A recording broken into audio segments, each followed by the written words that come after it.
mine that owns a car dealership said, don't sacrifice your principal for the principal, or don't stick to your principal and lose your principal, or something like that. Anyway, so she winds up, so I send her this letter just saying, you know, da-da-da-da-da. And I send Debbie, my office manager, said, send this letter to this asshole, pop, pop, pop, pop. Well, she mails the cover sheet with the letter. So when the lawyers come to take my deposition, her lawyer and the other lawyer, they were laughing, man. They thought that was the funniest thing. He goes, you keep writing her back and forth? And I said, man, So she winds up reporting me to the state board. And, of course, they dropped it, you know, because she didn't have anything. She had a bunch of underlying dental problems that were already there before she hit the cow. I've been doing digital case presentations since 1995 because our case acceptance was so pathetic that it got to where I didn't even want to recommend dentistry anymore because I hate getting rejected. And this was kind of the thing that changed practice for me more than anything. Jimmy's heard me talk about this before. So has Robert Adams. So has some of the other people in the room. But it's just such an important part of practice. I just have to go through it again.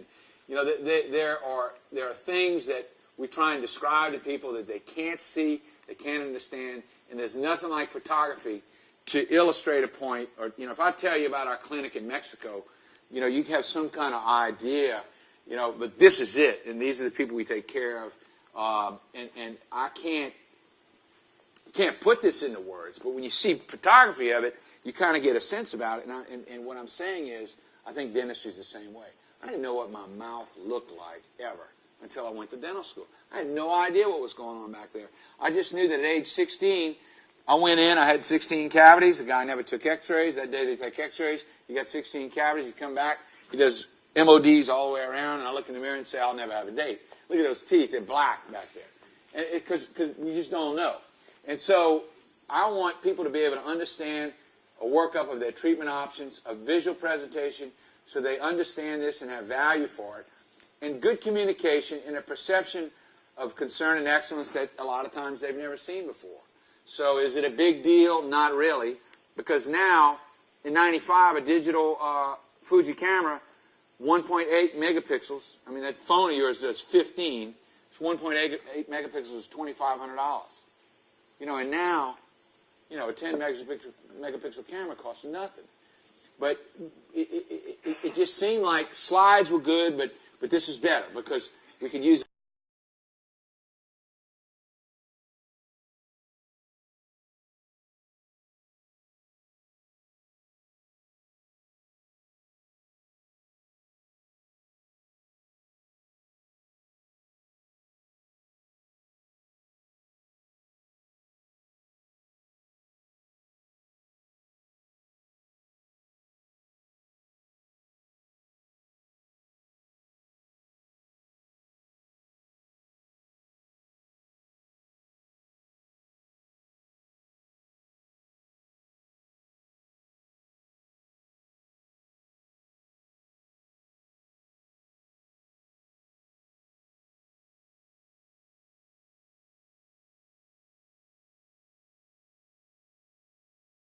it's used.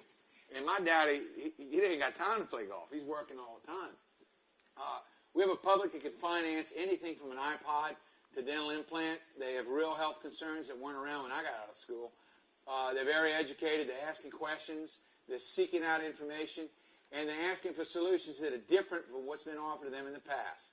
Because endo, unfortunately, is getting a black eye. It's not warranted, but it's getting a black eye. And to that extent, you know, I'm having to re-educate patients about endo. It's like, endo really does work. You know, don't tell me you don't want to keep a tooth because it needs a root canal. But they're getting some bad information.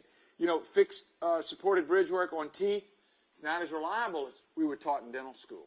You know, in fact, some of the studies that I've seen says 30% failure rate at 10 to 15 years. It's not real good, you know, particularly if it's in your mouth. Because the patient paid for a 3-unit bridge. They thought that was the end of it. Now number 29 has come uncemented and it's decayed out to the max, and it's got to go. So they lose their bridge and another tooth, 2 implants, 2 crowns, you know, $8,000 or whatever. So maybe the solution is not to do that in the first place. And removable teeth retained partials and complete dentures, not really state of the art anymore. I still do some of that, but I want people to at least see what the options are. And then you have a public that's open to having its values raised, if we can just utilize technology to help communicate their problems and solutions visually and effectively so they understand what's going on.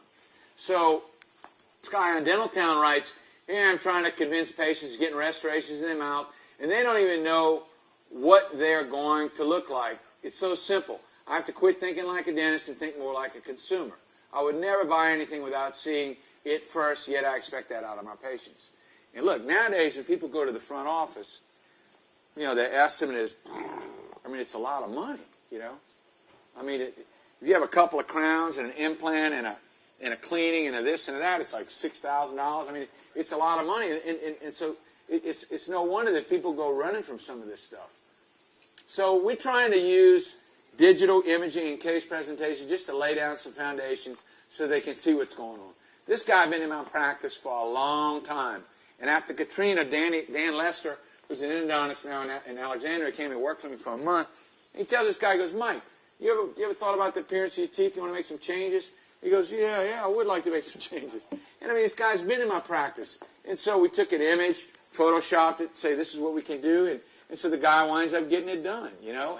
And I know he feels better about the way he can't feel good about the way he looks, you know. And we assume that men don't care. Men do care.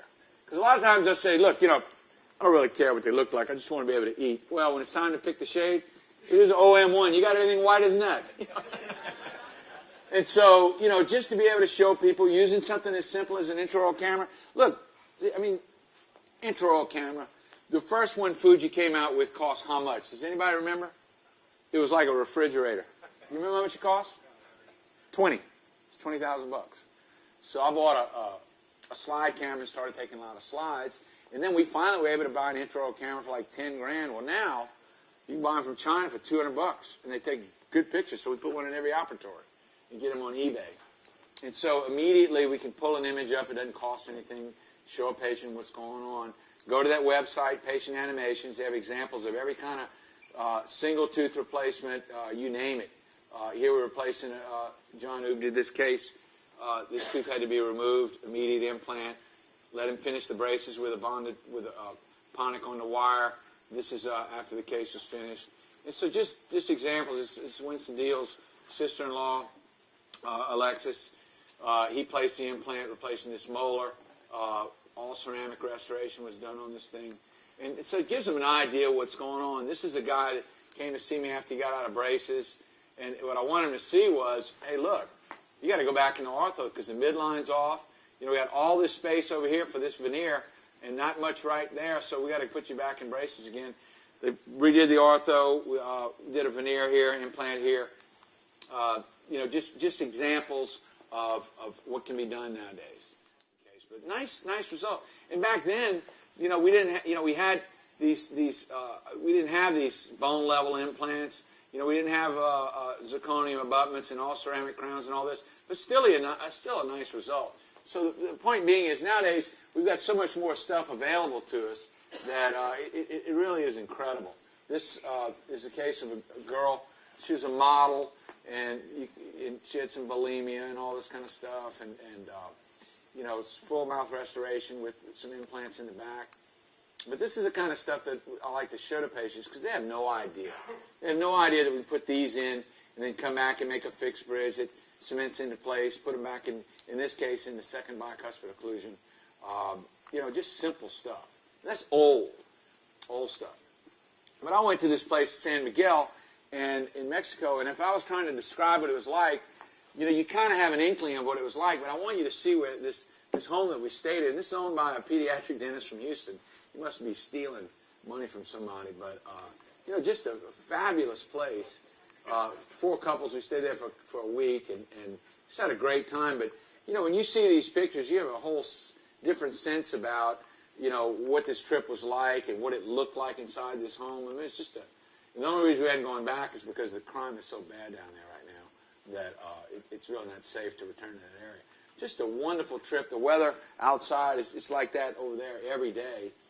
And, you know, just showing this photography, you know, kind of opens your eyes up to, you know, what it's all about. And I would contend, you know, the same argument with what we're talking about. We're trying to show patients what's going on in their mouths because they just don't know.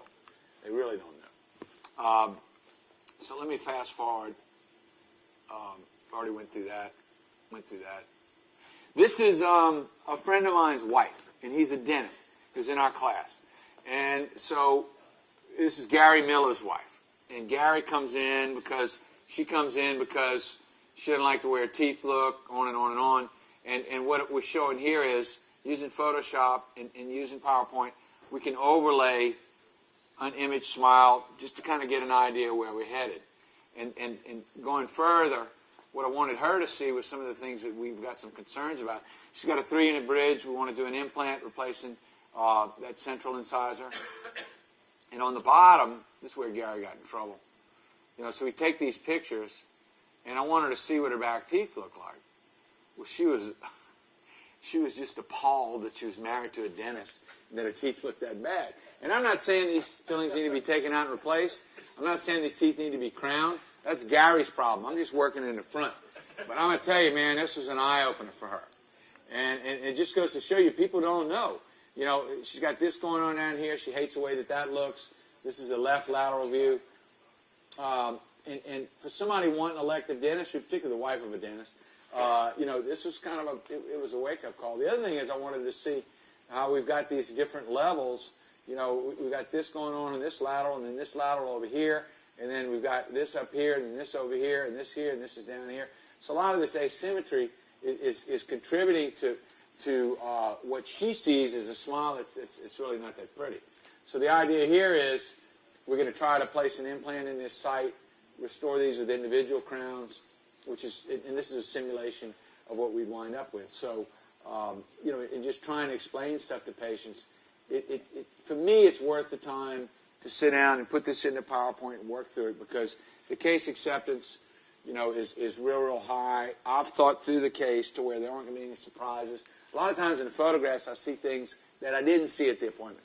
Because the patient's in the chair, you're looking at him at a 90-degree angle. It's hard to look at the gingival asymmetry when you're looking at him, this way, and then so-and-so's on the phone because your kid's in jail, and you got, and so-and-so's not coming to work because of, I don't know.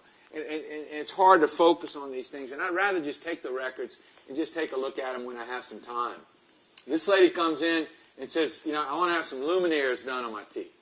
And her brother is a dentist, but she sees me because she lives near the office. And I said, look, we can make your smile look a lot nicer, but as far as luminaires go, not too sure. And this is why. I just wanted to see what I'm looking at. And if you try to do luminaires, I've never done luminaires, but I would imagine if you just tried to not prep these and put veneers on them, they would look pretty silly. Because we've got all this going on, and this is a simulation of what we would need to do with real veneers and real preparations. And the moral of the story is she didn't do anything. She had some braces done on the bottom, and she was happy. She didn't want it, but it's like, what? I don't want to get in to putting luminaires on this, and then she doesn't like the way it looks, and then her brother sees what we did, and he's kind of wondering, what the hell's wrong with me. This is not it's not a luminaire case, not even close. And I just wanted to see, these are the things that we see. And the more you analyze this photography, using Photoshop and using all these things, the more you can kind of get the patient to see what the big deal is. So, yeah, we can do this, but it's going to involve a lot more than luminaires. And like I said, she winds up not getting it done. This guy's a jockey, and the first thing you notice is look where his midline is. So, we can look at trying to fix this, but we're not going to be able to move your midline over, and I just want to make sure you're okay with that. And he was. I mean, he's like a lot of jockeys that we treat. They've got multiple decay problems because of the fact that they purge and things like that. So he was kind of a wreck. In fact, almost every jockey that I've seen has signs of bulimia. Every single one of them. And so this is a simulation of what we want to do, just so he can get an idea. Another simulation. There's his preoperative x-ray. Here we're pointing out the sinuses. This is the game plan. Place these. And this is what we want to wind up with. Timeline, phase 1, sedation, extractions, implants, lab process, provisionals, and bridge work. Phase 2, insert the abutments, final impressions, insert the entire case after 30 or 40 days. And I've used this also with Snagit, where we can go in, show them a simulation of what it's all about, just so they can understand. This is a guided case. It's one of the 12 or so that I've done. I don't do them anymore. But, we have a good placement. It really does cut some treatment time out of the deal. Had him in fixed provisionals. This is the final case. Everything's all said and done. And, nice result. The guy's taking good care of it. He's doing real well with it. I wish I could say that about every case, but this has really worked out well. Here's another deal. Look at this. This is just so with this kind of abomination going on. And once again, let's do a treatment simulation and see what it could look like. And so if we look at this kind of transition over to like that, I think it kind of gives them some hope. Because a lot of times, they're just looking for some hope. They just want to know this can be fixed. And after 34 years, it's not rocket science anymore. I'm not saying it's easy, but, I'm not as intimidated by this stuff as I used to be. Same thing with this lady here. She's a real popular woman in the community, just hated the way her teeth looked. Here we're doing a simulation of what I think we can wind up with. And then we take, like Johnny Barksdale says, we give it to them, then we take it back away, just to show them what the differences are in terms of personal appearance. And really, the only thing that's going wrong with this case is I have an implant clamp on the lower right side that started spinning, so I had to take it out and replace it. But, just to show you. Let's see something here. What?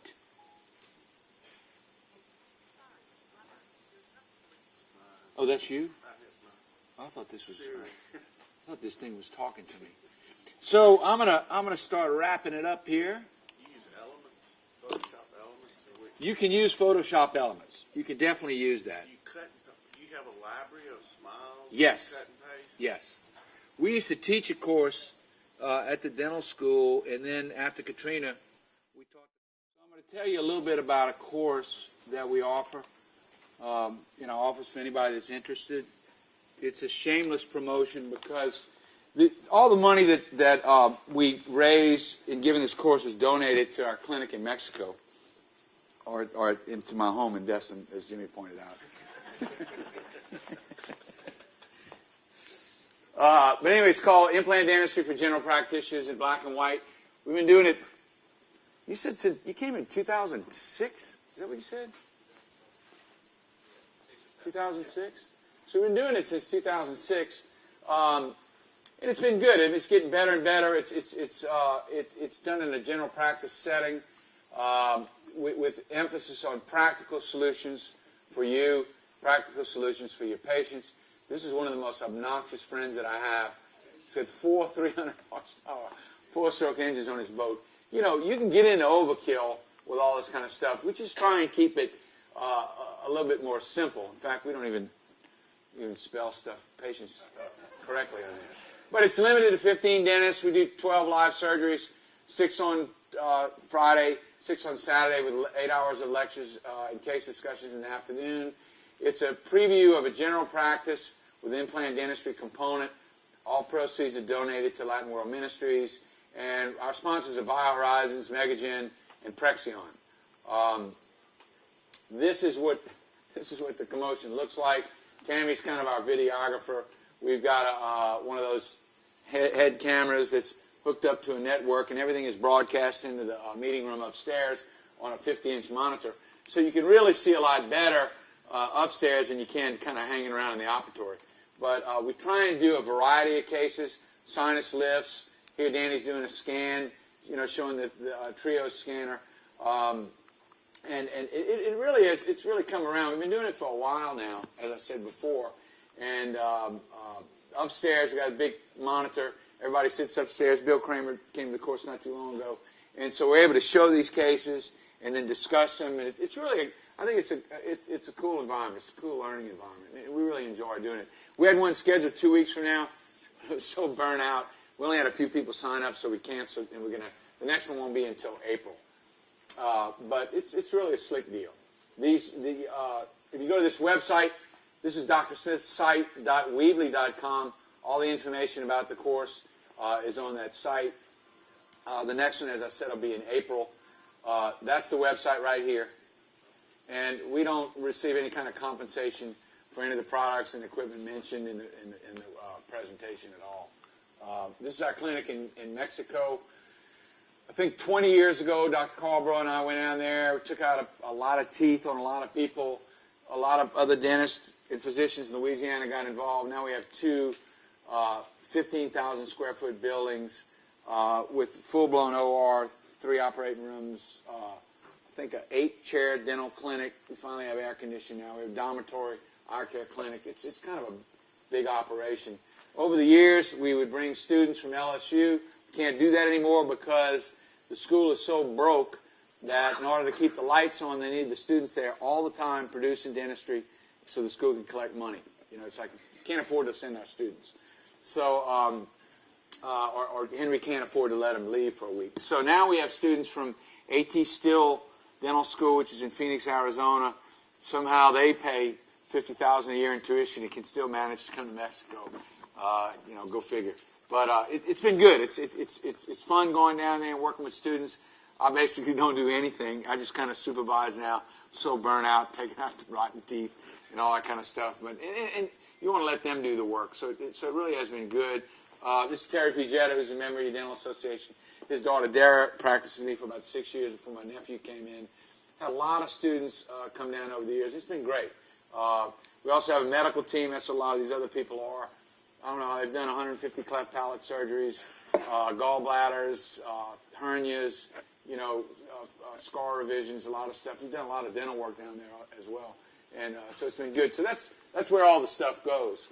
So in terms of conclusions, you know, implant dentistry is modern dentistry. There are no substitutes for diligent records, for planning, and for patient co-diagnosis. And that's what we use in the case presentation in a digital format for us, so that they can kind of understand and have some input into it. You got to have a good team with experience and knowledge. I wish that there was some kind of factory that could produce these people, but that isn't the case. And my deal is, if I find somebody good, I pay them so much they can't leave. I just can't. I'm not a motivator. I can't do anything else. But I can write a check, so that seems to work. I just go. I just go punch the wall when they make me mad. Like I told Jimmy the other morning, we had a patient in the chair. They couldn't find a crown for like an hour. They couldn't find them. Does that ever happen to y'all? An hour. And I said, they're in that cabinet, the one that y'all haven't organized in the last 4 years. They're in there. So they're in my office looking because they think I got the case. So then they bring me a case with 6 crowns on it, and those are the original crowns that were made that I didn't like. So I had another lab redo them, but one of those is missing, so they're looking for the missing crown. I said, this isn't even in the damn case. It's in that cabinet. An hour later, they found it. An hour later. So, and we have to be prepared to deal with complications. Unfortunately, that's just the nature of the beast. I mean, you know, when people ask me, how long are these supposed to last? I said, well, I'm pretty sure we're not going to beat God, and he ain't doing too well. You know, he's not. His track record's not that good. So we're going to take something man-made in your filthy mouth, and you think it's going to work better. I mean, really, huh? I know it's expensive. It cost me a fortune to get through school and to build this place and to pay all these people. I mean, it's just expensive. That's the only way there is. It's the only way around it. And if you take care of it, you know, your investment is going to last you. But if you don't, you're going to be back. You won't be seeing me because I'll be out of the game when it all falls apart. But, you know, you're going to have to pay somebody else. And there are no substitutes for diligent case presentation. I'm just adamant about this. And when my nephew came into practice for me, I said, if you don't do this, you're never going to be able to reach your goals. You have to do this. And I'll say this to the day I die. I just think it's just that important.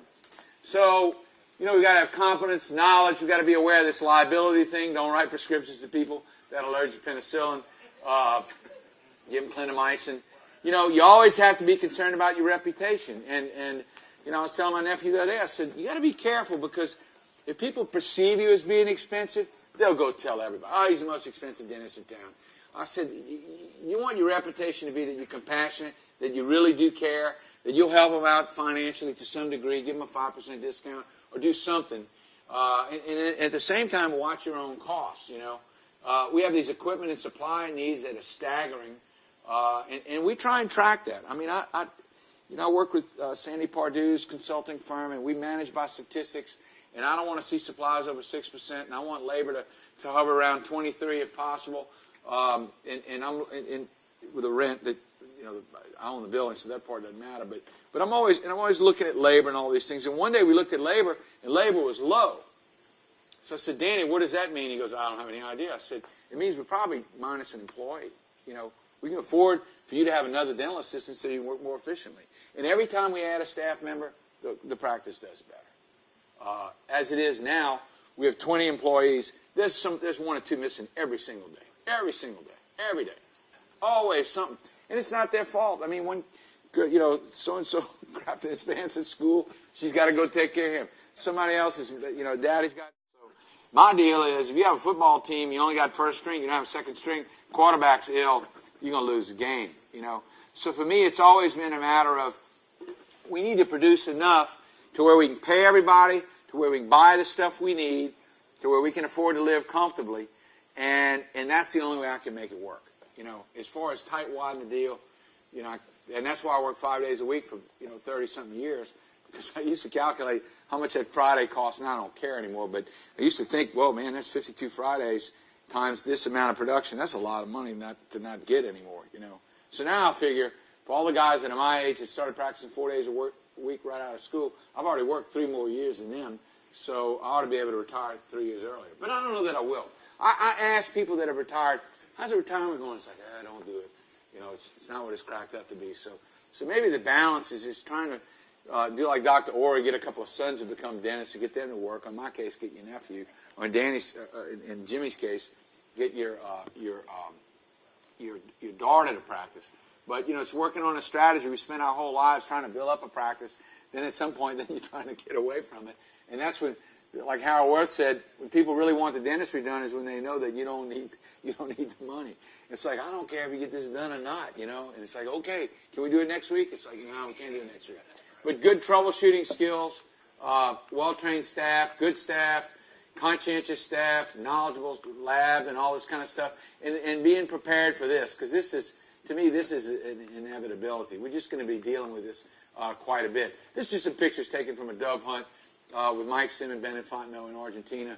On this last trip, we went to Nicaragua. One afternoon, we killed 300 green-winged teal. It was really amazing, really amazing. But that's all I got. And if you have any questions for after, I'm going to hang around a little while I'm waiting for the guy from the Porsche dealership to call me back. Can he ever call me back? Tell me what that engine is going to blow up thing. Thanks very much. I enjoyed it. Thank you. Sholnick Advertising, making phones ring since 1982. SholnickAdvertising.com.